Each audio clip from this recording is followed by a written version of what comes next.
જય દ્વારકાધીશ. ચાલો આજે આપણે બધા સાથે મળીને એક એવી અદ્ભુત સફર પર નીકળીએ જે આપણને સીધા ભગવાન શ્રી કૃષ્ણની પવિત્ર નગરી દ્વારકા લઈ જશે.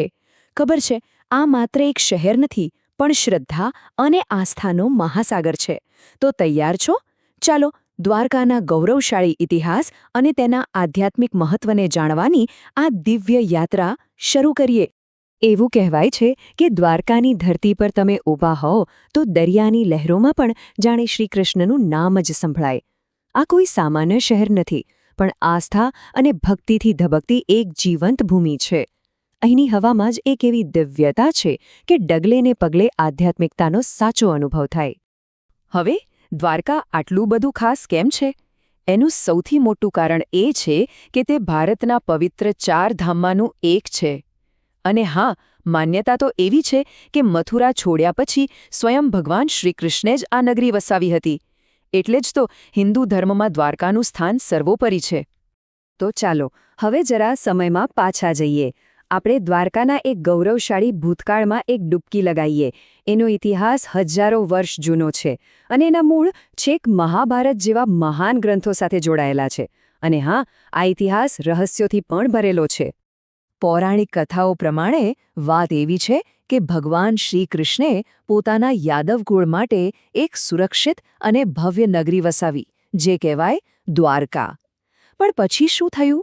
જ્યારે શ્રીકૃષ્ણે આ પૃથ્વી પરથી વિદાય લીધી, ત્યારે કહેવાય છે કે આખી સોનાની નગરી સમુદ્રના ઊંડા પાણીમાં સમાઈ ગઈ. અને આ જ સવાલ દ્વારકાના સૌથી મોટા રહસ્યને જન્મ આપે છે કે પેલી સુવર્ણ નગરી ગઈ ક્યાં? આ ડૂબી ગયેલા શહેરની શોધ આજે પણ પુરાતત્વવિદોને પ્રેરણા આપે છે. અને જેમ જેમ સમુદ્રના પેટાળમાંથી અવશેષો મળે છે, તેમ તેમ આ રહસ્ય વધુને વધુ ઘેરું બનતું જાય છે. ચાલો હવે વાત કરીએ દ્વારકાના ધબકતા હૃદયની. એ જગ્યા જે આ શહેરની શાન છે, એટલે કે જગત મંદિર. અહીં ભગવાન શ્રીકૃષ્ણ દ્વારકાધીશ તરીકે, એટલે કે દ્વારકાના રાજા તરીકે બિરાજે છે. ઓહોહો, આ મંદિરની ભવ્યતા અને એની ઝીણવટભરી કોતરણી તો જોતા જ રહી જવા એવી છે. પણ સૌથી ખાસ વાત છે મંદિરના શિખર પર લહેરાતો પેલો ધ્વજ. તમને ખબર છે, એ દિવસમાં 5 વખત બદલવામાં આવે છે. આ એકદમ અનોખી અને પવિત્ર પરંપરા છે. અને તમે જેવા મંદિરમાં પ્રવેશો ને, મનને એક અદ્ભુત શાંતિ મળે છે. તો શું દ્વારકાની યાત્રા ફક્ત મુખ્ય મંદિરના દર્શન કરીને પૂરી થઈ જાય? ના, બિલકુલ નહીં. ચાલો હવે આપણે મંદિરની આસપાસ આવેલા એવા પવિત્ર સ્થળોની મુલાકાત લઈએ જે આ યાત્રાનો એક અભિન્ન અંગ છે. દ્વારકાધીશ મંદિરથી થોડા જ આગળ વધીએ એટલે આવે ગોમતી ઘાટ. બહુ જ પવિત્ર જગ્યા મનાય છે. અહીં ભક્તો ડૂબકી લગાવીને પુણ્ય કમાય છે. જરા વિચારો, સૂર્યોદયનો સમય હોય, ચારે બાજુ ઘંટડીઓનો નાદ ગુંજતો હોય અને એ ભક્તિમય વાતાવરણ મનને એકદમ શાંત કરી દે. હવે એક રસપ્રદ વાત કહું. ભગવાન શ્રીકૃષ્ણનું મંદિર તો દ્વારકા શહેરમાં છે, પણ માતા રૂક્મિણીનું મંદિર શહેરથી થોડું દૂર આવેલું છે. આવું કેમ? આની પાછળ એક ખૂબ જ રસપ્રદ પૌરાણિક કથા જોડાયેલી છે. વાર્તા એવી છે કે એકવાર ક્રોધી સ્વભાવના દુર્વાસા ઋષિએ શ્રાપ આપ્યો અને એના કારણે ભગવાન શ્રીકૃષ્ણ અને માતા રૂક્મિણીને એકબીજાથી દૂર રહેવું પડ્યું. એટલે કે વિયોગ સહન કરવો પડ્યો. માનવામાં આવે છે કે આ જ શ્રાપને કારણે આજે પણ રૂક્મિણીજીનું મંદિર મુખ્ય શહેરની બહાર થોડે દૂર આવેલું છે. અરે, આપણી યાત્રા હજુ અહીં પૂરી નથી થતી. હવે તો આપણે સમુદ્ર પાર કરવાનો છે. ચાલો આપણે દ્વારકાના 2 બીજા અત્યંત મહત્વપૂર્ણ પવિત્ર સ્થળો બેટ દ્વારકા અને નાગેશ્વર તરફ આગળ વધીએ. લોકો માને છે કે જો તમે બેટ દ્વારકા ન જાઓ તો દ્વારકાની યાત્રા જ અધૂરી ગણાય. ઓખા બંદરથી બોટમાં બેસીને આ ટાપુ પર પહોંચવાનો અનુભવ પોતે જ ખૂબ રોમાંચક છે. અને એવી માન્યતા છે કે આ જે જગ્યા છે જ્યાં ભગવાન શ્રીકૃષ્ણ પોતાના પરિવાર સાથે રહેતા હતા. અને દ્વારકાની નજીક જ આવેલું છે નાગેશ્વર, જે ભગવાન શિવના 12 પવિત્ર જ્યોતિર્લિંગોમાંનું એક છે.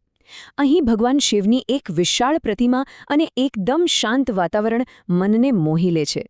આ સ્થાન એ વાતનું પ્રતીક છે કે દ્વારકાની ભૂમિ પર કેવી રીતે શિવ અને વિષ્ણુ બંનેની ભક્તિનો સુંદર સંગમ જોવા મળે છે. સારું, તો આપણે દ્વારકાની ઘણી બધી જગ્યાઓ જોઈ, પણ આ યાત્રાનો અસલી મતલબ શું છે? દ્વારકા માત્ર એક ફરવાની જગ્યા કેમ નથી? એવું તે શું છે અહીં જે લોકોના જીવનને સ્પર્શી જાય છે અને તેમને અંદરથી બદલી નાખે છે? ખરો જાદુ તો દ્વારકાના વાતાવરણમાં છે.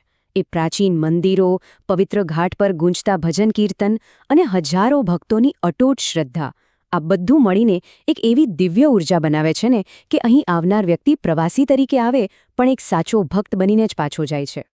હવે જો દ્વારકા જવાનો પ્લાન બનતો હોય તો સાંભળી લો, ઓક્ટોબરથી માર્ચનો સમય સૌથી સારો છે, કારણ કે ત્યારે હવામાન એકદમ મસ્ત હોય છે.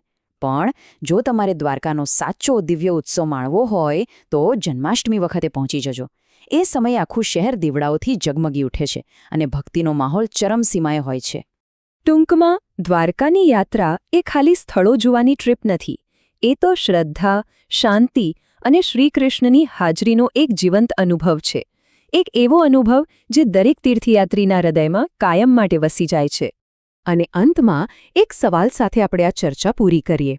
જરા વિચારો, આવી પવિત્ર ભૂમિની યાત્રા કોઈના જીવનમાં અને તેની આંતરિક શાંતિમાં શું બદલાવ લાવી શકે છે?